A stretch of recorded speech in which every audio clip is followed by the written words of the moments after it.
We're the Nielsons. We lost Layla about 4 months ago. We have the Nehrings here who lost Lily about 3 years ago. And then we have the Crapos who have lost Mara 1 year ago.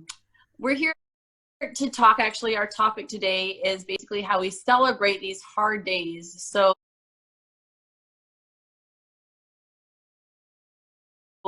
as many of you know, this last week between the 19th and the 26th has been losses and birthdays. So first off, we had Lily. She turned 16 years old, and that was on the 19th. Then we had Layla, who had her second birthday on the 24th. Then we had Mara's angelversary, right? Angelversary on the 25th, and then Lily's angelversary on the 26th. So we're just going to talk about how we kind of coped with it, what went on. We're going to talk about the good, bad, and the ugly, just because we want to be real and let you know that we do still mourn. We are not these humongous heroes that you may think that we are, and that we're so strong in every single thing that we do, because I know that that's what it might look like on here, but we do deal with our own losses.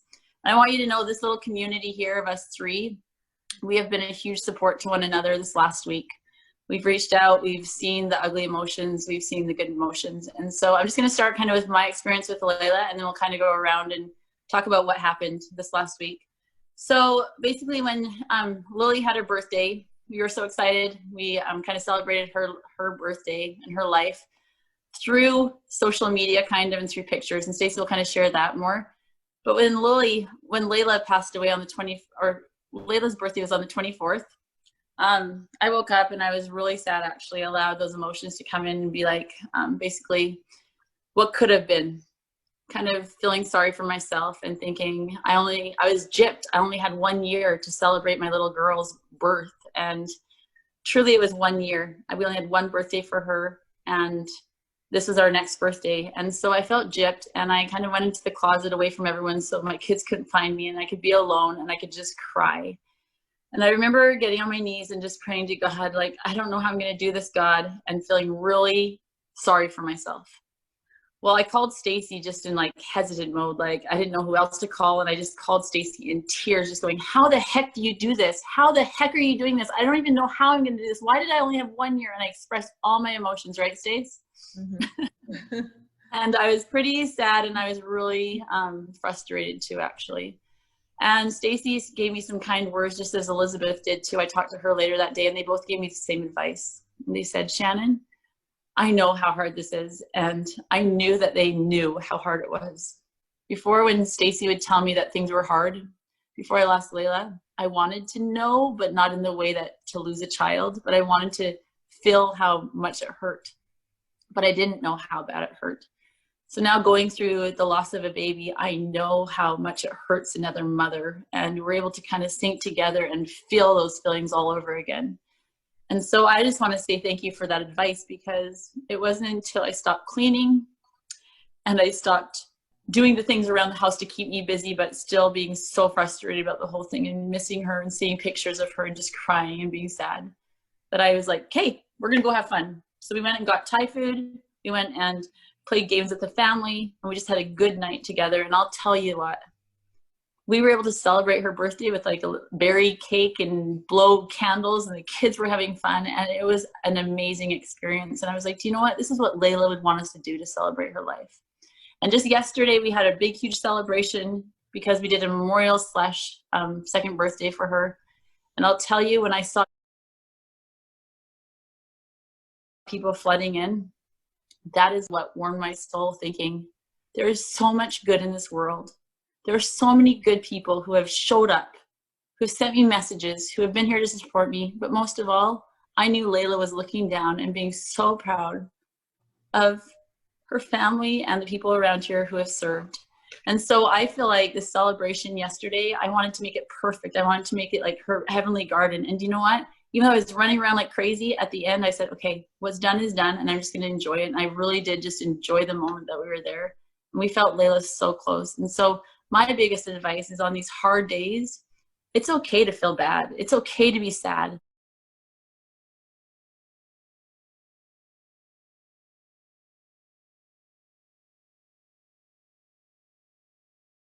sad, but reach out to somebody who you know loves you, talk to them about your feelings, and then move on. Hello. Thank you for joining us on our journey of loss. We're the Nielsons. We lost Layla about 4 months ago. We have the Nehrings here who lost Lily about 3 years ago. And then we have the Crapos who have lost Mara 1 year ago. We're here to talk, actually, our topic today is basically how we celebrate these hard days. So as many of you know, this last week between the 19th and the 26th has been losses and birthdays. So first off, we had Lily. She turned 16 years old, and that was on the 19th. Then we had Layla, who had her second birthday on the 24th. Then we had Mara's angelversary, right? Angelversary on the 25th, and then Lily's angelversary on the 26th. So we're just going to talk about how we kind of coped with it, what went on. We're going to talk about the good, bad, and the ugly, just because we want to be real and let you know that we do still mourn. We are not these humongous heroes that you may think that we are, and that we're so strong in every single thing that we do, because I know that that's what it might look like on here, but we do deal with our own losses. And I want you to know this little community here of us three, we have been a huge support to one another this last week. We've reached out, we've seen the ugly emotions, we've seen the good emotions. And so I'm just going to start kind of with my experience with Layla, and then we'll kind of go around and talk about what happened this last week. So basically when Lily had her birthday, we were so excited. We kind of celebrated her birthday and her life through social media kind of, and through pictures, and Stacey will kind of share that more.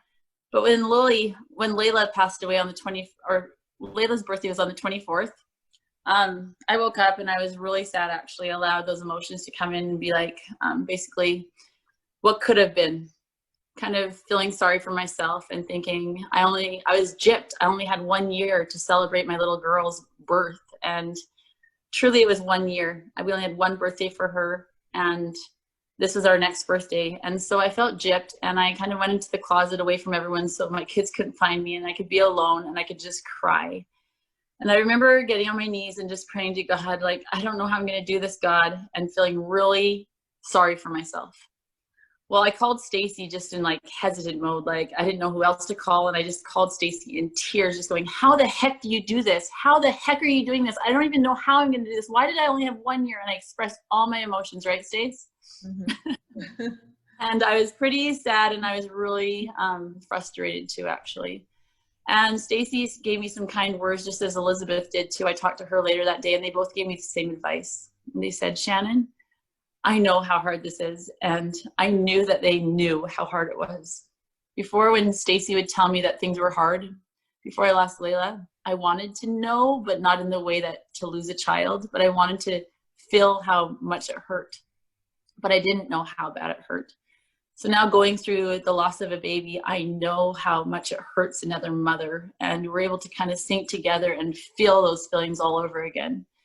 And so I just want to say thank you for that advice, because it wasn't until I stopped cleaning and I stopped doing the things around the house to keep me busy, but still being so frustrated about the whole thing and missing her and seeing pictures of her and just crying and being sad, that I was like, okay, we're going to go have fun. So we went and got Thai food. We went and played games with the family, and we just had a good night together. And I'll tell you what, we were able to celebrate her birthday with like a berry cake and blow candles, and the kids were having fun, and it was an amazing experience. And I was like, do you know what? This is what Layla would want us to do to celebrate her life. And just yesterday, we had a big, huge celebration because we did a memorial / second birthday for her. And I'll tell you, when I saw people flooding in, that is what warmed my soul, thinking, there is so much good in this world. There are so many good people who have showed up, who sent me messages, who have been here to support me. But most of all, I knew Layla was looking down and being so proud of her family and the people around here who have served. And so I feel like the celebration yesterday, I wanted to make it perfect. I wanted to make it like her heavenly garden. And you know what? Even though I was running around like crazy, at the end I said, okay, what's done is done, and I'm just going to enjoy it. I really did just enjoy the moment that we were there.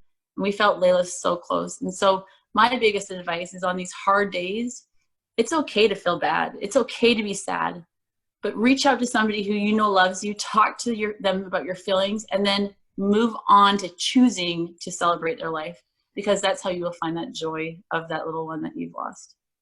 Yeah. Yeah, it was really fun. I had a lot of honeydews, so I did a lot of stuff yesterday. It was really, really fun. You were serving a lot, right, Josh? Oh, Layla. People were like, so what'd you do today? Just think about your daughter. I'm like, I had a list like long. I didn't think about it until the end. So did it get your mind off of it though? Yes, right. Yes, but that was really neat. We had so many neighbors. We've kind of mentioned this before. Because of COVID-19, we weren't allowed to have anyone at our funeral, any of our neighbors. We had 10 people max. So 20 people. It was really cool to have a lot of people that wanted to be there that finally showed up.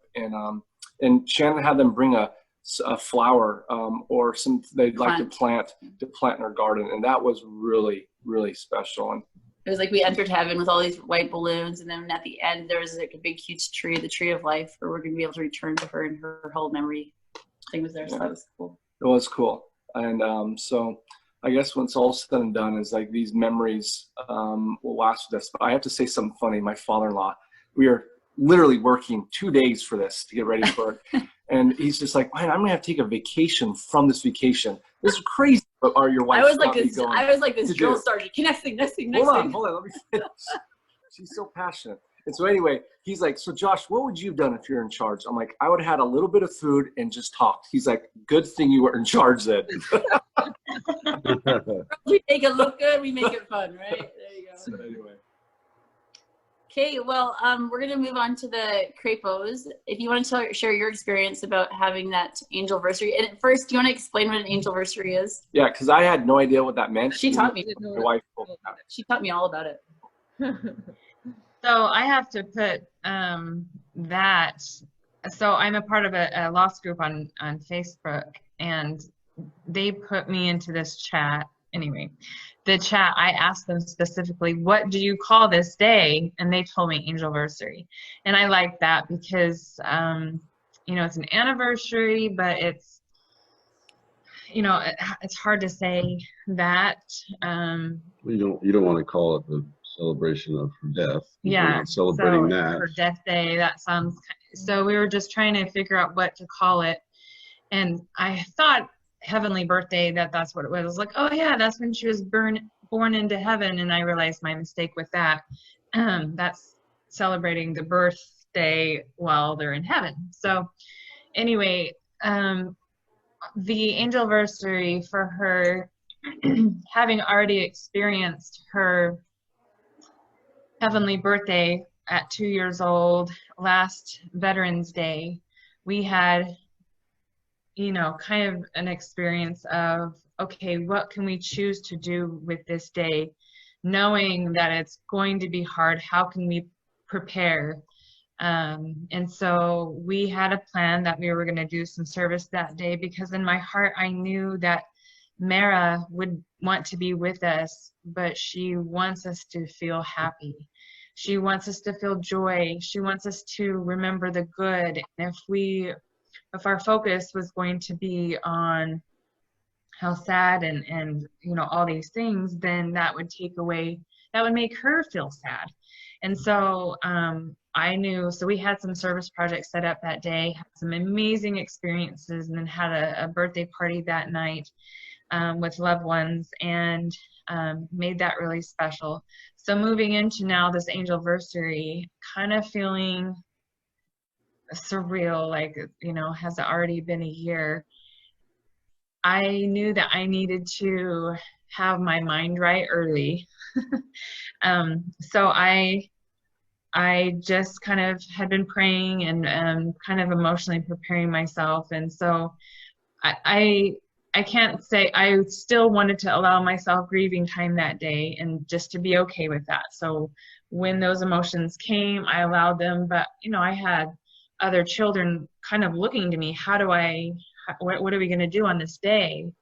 And so I feel like I was given extra strength to kind of show, we're going to remember the good stuff, and we're going to have this celebration of life tonight, because we're going to remember all the fun memories about her, so that when she's with us, it's a happy experience. And then, you know, if you want to feel sad, that's okay too. And we will totally love you and hug you through those emotions as well. And we did, like some of them, you know, our crier, our 8-year-old, he definitely wanted to come in and feel some hugs and snuggles at first, but then the rest of the day, you know, he was able to enjoy himself and with friends and family. And so we went to the gravesite and had anybody that wanted to show up, and we kind of shared some. Sure.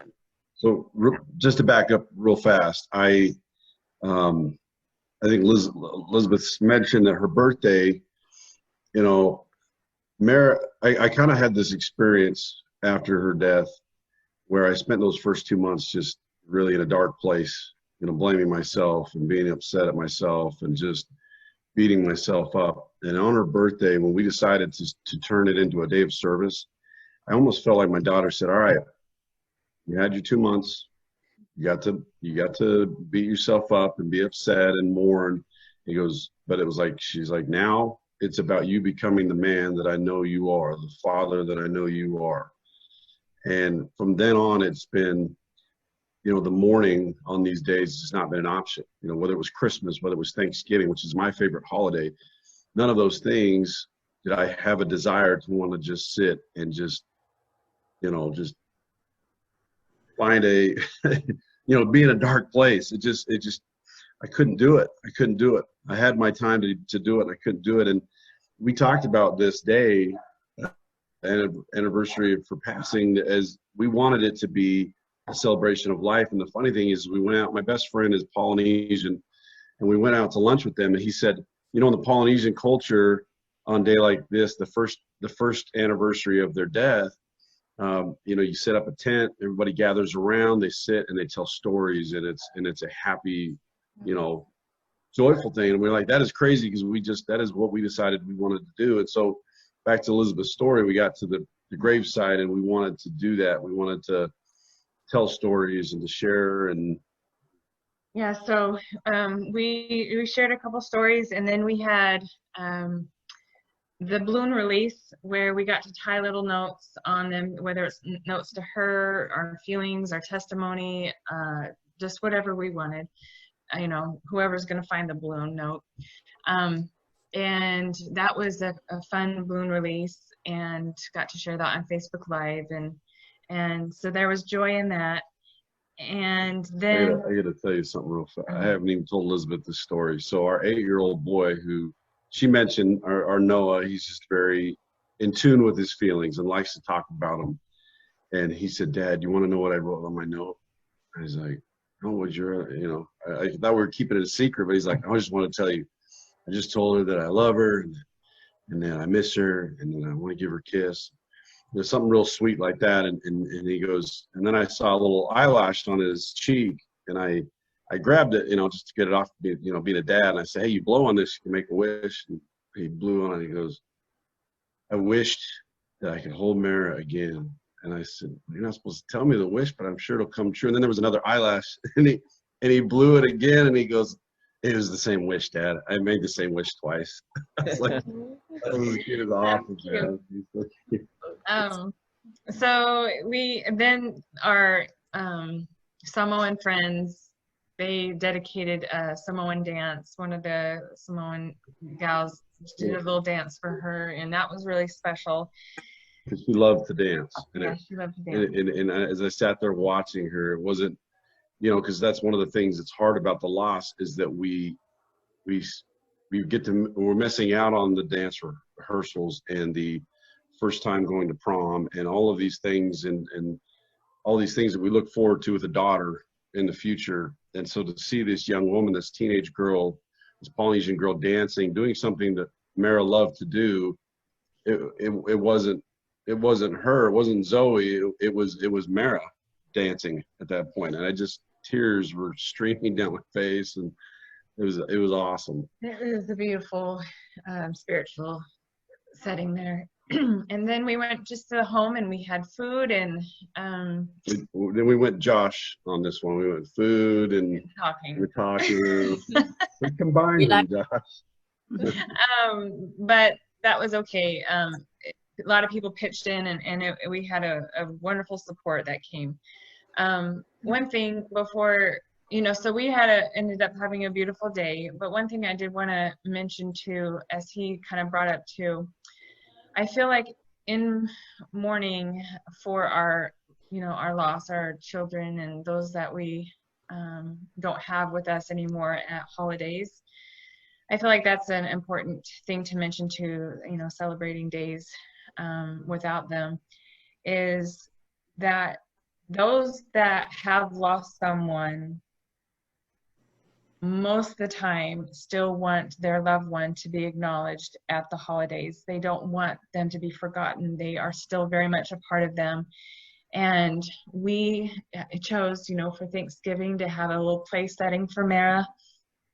And then for Christmas, she had her stocking, and, we put notes and just, things in there for her.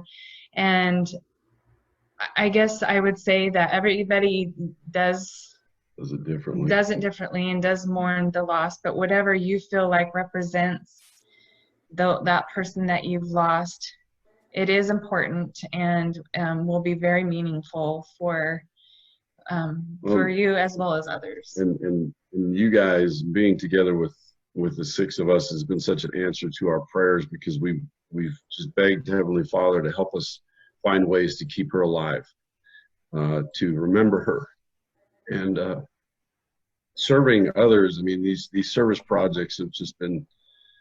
My mom, she put together a bunch of baskets, and they went up to the Salt Lake Police Department, and she just was so excited to be able to do this for her granddaughter, to be able to celebrate her, and all of it. We've had all these friends, doing the same thing. Her sister doing it in their town in Michigan, and it's like all of these things just they keep her alive. They celebrate who she is, who she was, and continues to be. So it's been really awesome. I love it. Now I'm all teary. Thank Your you turn. for sharing all of that. It's so wonderful. And August is an amazing month. It's also a tough month for us, as Lily's birthday is on the 19th, and then just a week later is when she passed away. And for some reason, maybe because she would have been 16 this year, it was really, really tough, because I just thought about, she would have been dating, she would have been driving, which that's one thing she just couldn't wait for. Imagining her with her friends and having fun with them and doing all that they do, dancing, and it really was kind of a punch to the gut this year. Just missed her, and I always miss her, but just on these days it seems like it comes full force, and just her excitement about everything. That's something I really miss about her, and her just bubbly personality. But every year we have gone to the gravesite and invited her friends and friends of ours, and on her actual birthday, the 19th. And we've always had our someone sing a song, and this year it was just all about service, and it was wonderful. The song that they sang, If You Love Me. If You Love Me. That's from the youth theme, that if you love me, go and lift and serve. Yeah, which was perfect. And then we have all these white balloons that people can write a message on, and then we let them go into the sky, and we say, "We love you, Lily," which is really, really special. And it's just, as you guys have said, when you do these things and people come and support you, it's amazing, and it brings back that joy. It brings back, you just feel so much love for them, and it's just amazing. And then of course we go back and eat cake and and chat. Yeah, I mean, I don't think To our you can have house. a good event period without food. I mean, the Polynesians particularly, they celebrate life by eating, and And we love food, I so. like that a lot. I think one of the things that on the 19th, on her birthday, Stacey and I've always taken a chance to just thank people and tell them a little bit about what we're doing and some of the experiences that we've been having. And it's always neat to have people come. I know that they walk away feeling blessed. They walk away feeling like they've been able to heal a little bit more too, because they miss her as well. These individuals miss seeing Lily. They miss seeing who she was. And So, I think particularly this year because of COVID, like we haven't seen some of her friends that are not members of the church. We haven't seen them for a long time. And so for them to come and to hang out, some of them hung out till late that night, and just to be with us and our kids was amazing. yeah, and it was actually interesting. I don't know why the dynamics happened, but we ended up having just probably close to 30 teenagers over our house, and they played night games. They were playing yard games after they ate cake. And I told Stacey, like, this is heaven for me right now. I totally feel Lily around, and I know she is so thrilled just that the kids are out there just together, having a blast. That was awesome for me this year. Yeah. And then her angelversary, we usually do a gala around the time that she has passed away, which is just highlighting what Lily has done in the community, which has always been, I'm really busy with that and getting that prepared. And it's always been amazing because just to hear the recipients of the dance scholarship or just to highlight the good, and that always lifts us. But we couldn't have that this year. And so, the other 2 years that have been the angelversary, I think I was so distracted with the gala and with getting it ready, and then just the whole celebration was just such an uplift. So this year was really hard. I just woke up so heavy, and I hadn't I felt it, but not to this extreme that I felt it this time. And I was just numb all day. Like the night before, me and the boys had a good cry, just talking about how much we missed her and memories and things like that. But the next day I was just so numb. I was just thinking, was feeling bad that we couldn't do the gala, and just that she was gone, and just memories of the crash and things like that. But a friend of mine reached out, and Shannon, of course, reached out to me, and so did Elizabeth, and I'm so grateful for that. But it was after dinner, Grace and I were just sitting at the table, and it just hit me like a wave, just like a swell. It just hit me so hard. I just started bawling. And then this friend that earlier had texted me, she said, "I'm here if you ever need to talk." And then I was just like, well, what am I even going to say? Here I am like a bawling mess. And then I just felt Lily just tell me, "Mom, just call her. Just call her." And I just kind of was like, well, I don't have anything to say. And then I finally did. And it was just wonderful just to be able to cry to her, because I don't do that a lot with my friends. I do that with my sister and my family, but not with friends. And it was just so nice to have her just listen and to say that she's there and that she loves me, and I'm grateful for that. I consider it a gift from Lily that she prompted me to call her, because that lifted me. And it gave your friend an opportunity to serve, which was the real miracle about it, is because that friend needed that. Yeah. And then when Josh came home, I just said, "Come here."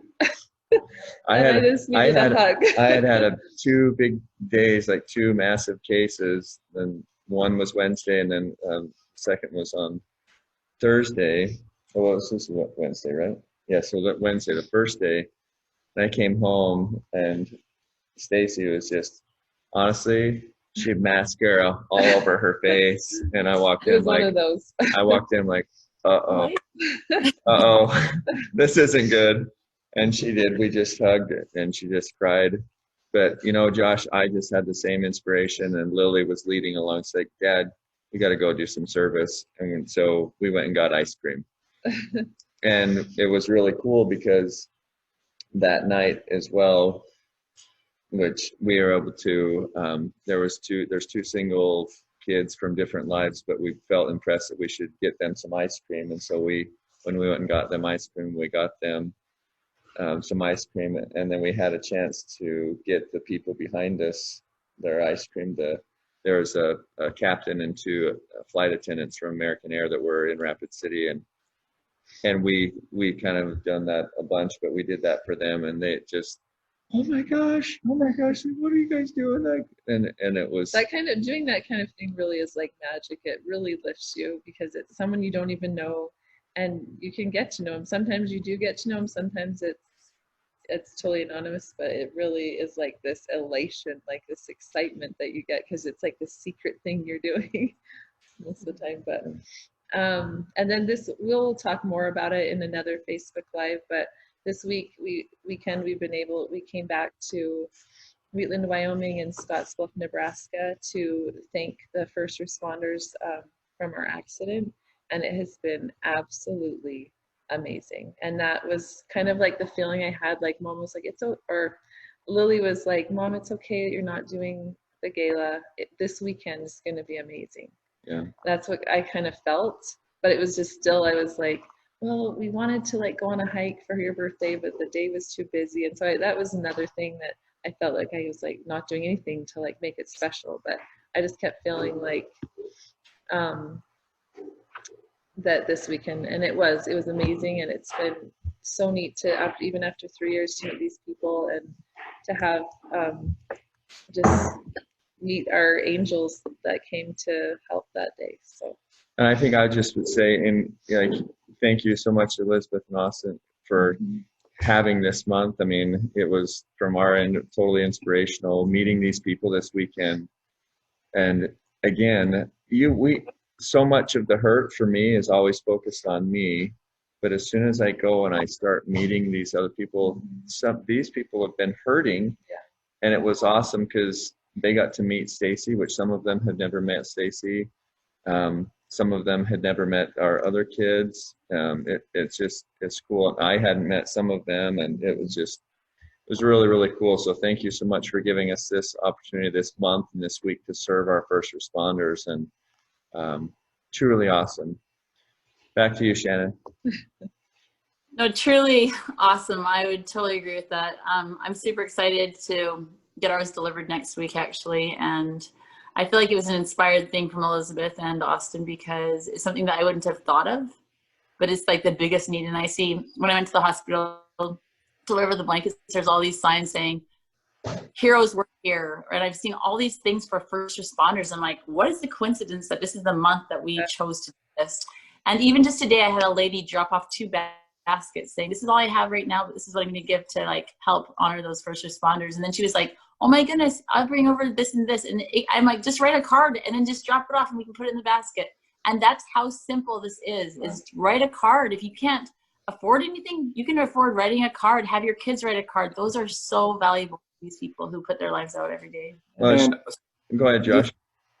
Especially at this time in our society that's going on right now, we have some friends that are police officers, detectives, and he said the number one thing right now that's hurting us is morale.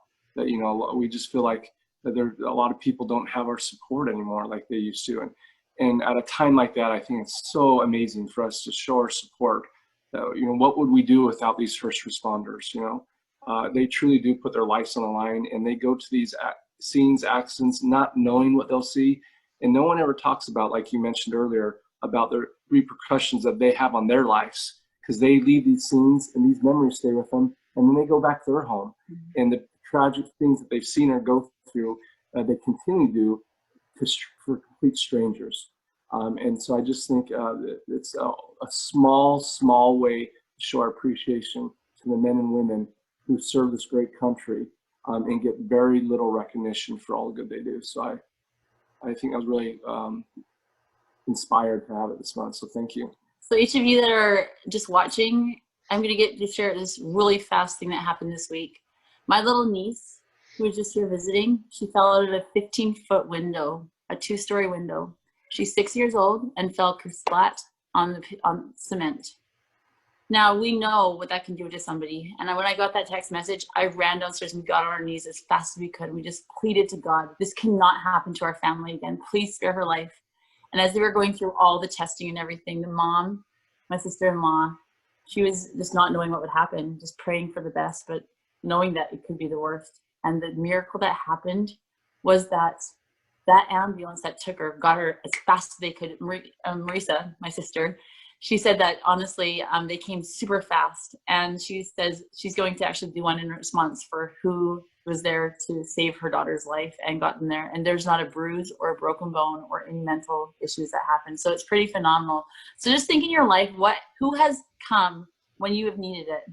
Has it been cops, police stations, ambulance, detectives, CPS, nurses, doctors, anyone that has come, that is just first responded and been there? Write letters to them, give them a little package of something from the dollar store. That's how simple it can be, just saying thank you. And the one last thing that we're going to talk about real fast is one of our friends who is super special to us. She has supported us ever since day one, and she has been a dear friend to us. She knew Layla. She was here a few weeks before she passed away. And now she is part of Stacy's life and Elizabeth's life because she opened her arms up and she said, "What can I do?" And she's connected to us this last week and weeks before and just has opened her eyes. And she's the person who creates the graphics every single week without even asking. When we're forgetful about, oh my gosh, something's coming up on Sunday, she's always like, oh, I'll just make it really fast. But she is the one who shows up every single week for us with a smile on her face, prayers in her heart, and she serves like Jesus would serve. Her name's Shannon Jensen, and She's awesome. Oh my gosh, she's amazing. But what she did this week too was she doesn't even know Stacy, but she's connected with Stacy and Elizabeth just through text messaging and how we connect nowadays, right? And she made a cake for Lily in honor of her birthday. And I know that she's reached out to Elizabeth and have talked to her and just built a relationship there too. And we are amazed. Maybe just really fast, Stacy and Elizabeth, talk about real fast what you felt through Shannon. I just couldn't believe that this woman who I have not met face to face would think of doing that. Like she said, celebrate Lily's birthday. She made a cake and it was chocolate chip cookies. Lily mastered the chocolate chip cookie before she passed away, and I didn't even tell her that. She's like, oh, Lily must have been, whispering to me. And then she said, what's Lily's favorite food? And I said Mexican, and she said that they would eat that night to celebrate Lily. So that was really cool. For us, she just reached out and just started asking questions. She just expressed, she was so vulnerable in that, she expressed that she wanted to know about me and about what I did and about my kids, and she wanted to know about Mara, and she just, it's like she just wanted to know me. And how often do strangers just reach out and just say, tell me all about you? And then she said to me this week, she's like, I don't know why, but I feel so drawn to you. There's such a bond that we have, and I'm so grateful for that. And I just said, I feel that too. And so anyway, she's already just one of my special people in my life. Thank you so much. So we're going to wrap it up. But Shannon Jensen, this is a thank you from us from the bottom of our heart for serving us, for loving us, for serving like God would and just showing up. You have shown up like Christ would, and I think we can all learn from that. All that God ever wants us to do is to be kind, to see good, do good, share good. And that's why our motto is basically, to survive, we need to serve. And so I hope that you guys can all take part in this service, in loving people more, and in just spreading kindness throughout the world. We love you guys. Thank you for joining, and what's going on. Thanks, guys. Love you guys. Bye.